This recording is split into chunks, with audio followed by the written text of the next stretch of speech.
நம்மிடம் எல்லோருக்கும் ஒரே அளவு நேரம்தான் உள்ளது. ஆனால் சிலர் வாழ்க்கையில் முன்னேறுகிறார்கள், சிலர் நேரத்தை இழக்கிறார்கள். வித்தியாசம் நேர மேலாண்மை. ஒன்று நேரத்தின் மதிப்பு.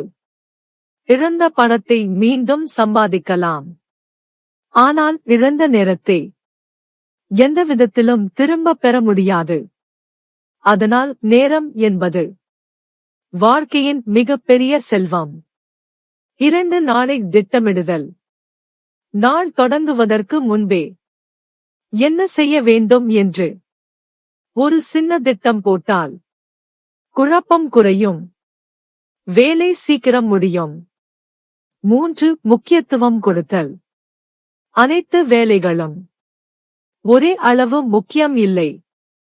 முதலில் முக்கியமானதை செய்து பிறகு மற்றவற்றை செய்யுங்கள். 4 கால தாமதத்தை தவிர்த்தல். பிறகு செய்வோம் என்ற பழக்கம் நேரத்தின் மிகப்பெரிய எதிரி. இப்போது செய்யக்கூடியதை இப்போதே செய்யுங்கள்.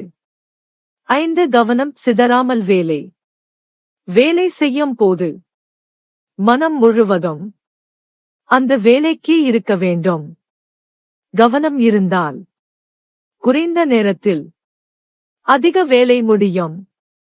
6 கைபேசி கட்டுப்பாடு.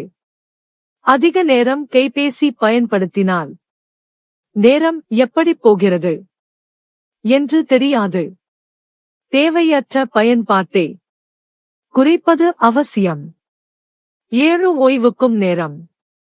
இடைவிடாமல் வேலை செய்தால் சோர்வு வரும். சிறிய ஓய்வு எடுத்தால் மனம் புத்துணர்ச்சி அடையும், வேலை தரமாகும். 8 தினசரி மதிப்பீடு.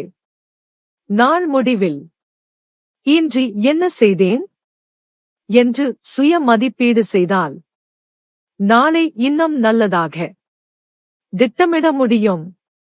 நேரத்தை கட்டுப்படுத்தினால் வாழ்க்கை கட்டுப்பாட்டில் வரும். இன்றே தொடங்குங்கள்.